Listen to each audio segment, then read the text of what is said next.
नमस्कार दोस्तों, आपका स्वागत है मेरे YouTube चैनल में। तो आज की वीडियो के आपके लिए बहुत ही इन्फॉर्मेशन एंड नॉलेजेबल आपके लिए रहेगी। रिसेंटली आपको ये सुनने में आ रहा होगा कि अभी बैंकों ने किसी का ईएमआई या टर्म लोन आपका कुछ भी चल रहा था उसका आपको ईएमआई पे नहीं करना होगा, क्रेडिट कार्ड का पे नहीं करना होगा। तो ये सारा जो पीरियड होता है उसे मोरेटोरियम पीरियड कहते हैं। मोरेटोरियम के क्या फ़ायदे हैं, ये इसका कैलकुलेशन कैसे है, एक्चुअली में इसका कैलकुलेशन कैसे होता है, इसका डीपली आज मैं वीडियो में आपको बताने वाला हूं। बिना टाइम गवाए हुए चलते हैं वीडियो की तरफ। तो चलिए स्टार्ट करते हैं।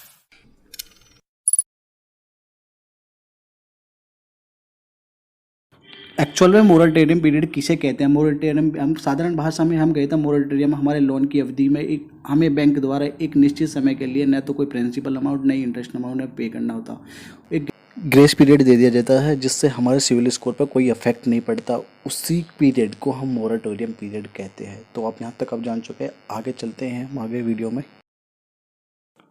मोरेटोरियम की फैसिलिटी बैंक हमें किन किन में दे सकता है? हमें एजुकेशन लोन में मोरेटोरियम मिल सकता है, होम लोन में, अपना प्रोजेक्ट फाइनेंस में। तो होम लोन का हम एक उदाहरण लेके चलते हैं। मानो कोई भी एक स्टूडेंट है, उसने 5 लाख का लोन लिया हुआ है और उसने 5 साल के लिए अपने ये लोन लिया हुआ है 10% के हिसाब से।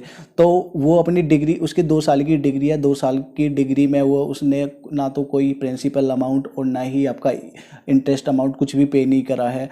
तो उसका जो 2 साल का टाइम था डिग्री के दौरान उसने कुछ भी नहीं पे करा, उसी पीरियड को हम मोरेटोरियम पीरियड बोलते हैं।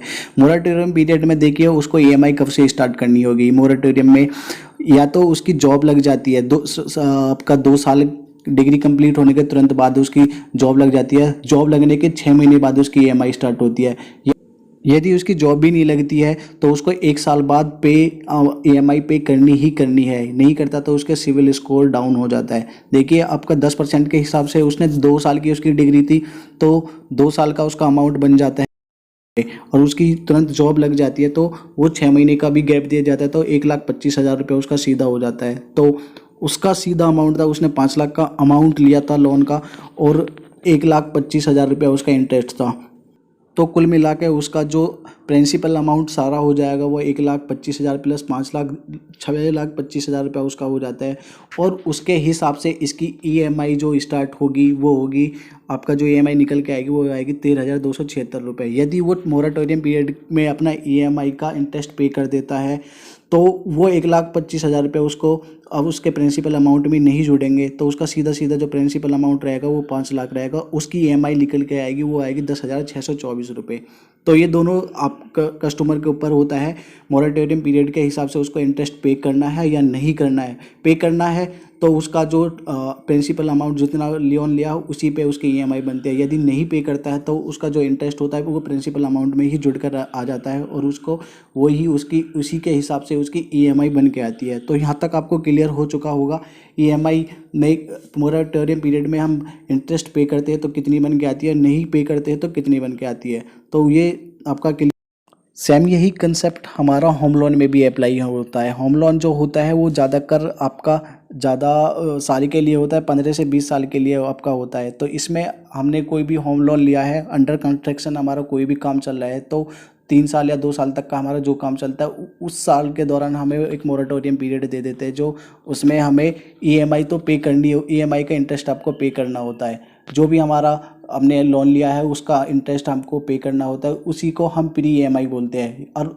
3 साल बाद जो अभी हमारी ईएमआई स्टार्ट होती है वो फुल ईएमआई होती है, यानी हमें वो पे करनी ही करनी होती है। तो इस केस में, होम लोन के केस में होता क्या है कि आपका जो भी स्टार्टिंग में आपको अपने मोरेटोरियम पीरियड के दौरान ईएमआई का इंटरेस्ट तो पे करना होता है। मोरेटोरियम पीरियड के बाद आपकी जो एक फुल ईएमआई स्टार्ट हो जाएगी, यानी आपका जो अंडर कंस्ट्रक्शन जब तक काम चल रहा था तब आपका मोरेटोरियम पीरियड था, बट देन उसके बाद आपको फुल ईएमआई आपको पे करनी होगी।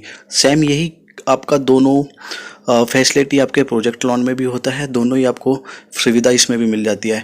आपको ईएमआई पे करनी है आपका मोरेटोरियम पीरियड के दौरान या नहीं पे करनी है, तो दोनों में आपका ये चीज़ अप्लाई होता है। तो अब डिपेंड करता है कस्टमर के ऊपर कि उसको ईएमआई स्टार्ट करवानी है या पे कर पाएगा या नहीं कर पाएगा। तो सारी सुविधा आपको मिल जाती है। आशा करता हूँ कि आपको दी गई जानकारी समझ में आ गई होगी कि मोरेटोरियम पीरियड कैसे कैलकुलेट होता है और इसके क्या फ़ायदे हैं और अब किस किन में आपको मोरेटोरियम पीरियड मिल सकता है। तो मैंने सारा आपको वीडियो में बता दिया, और वीडियो आपको अच्छी लगी है तो वीडियो को लाइक कर देना। मुझे एक लाइक से आपका मोटिवेशन मिलता है। बैंकिंग फाइनेंस एंड टैक्स से रिलेटेड आप मेरा यूट्यूब चैनल सब्सक्राइब कर सकते हैं। तब तक के लिए जय हिंद।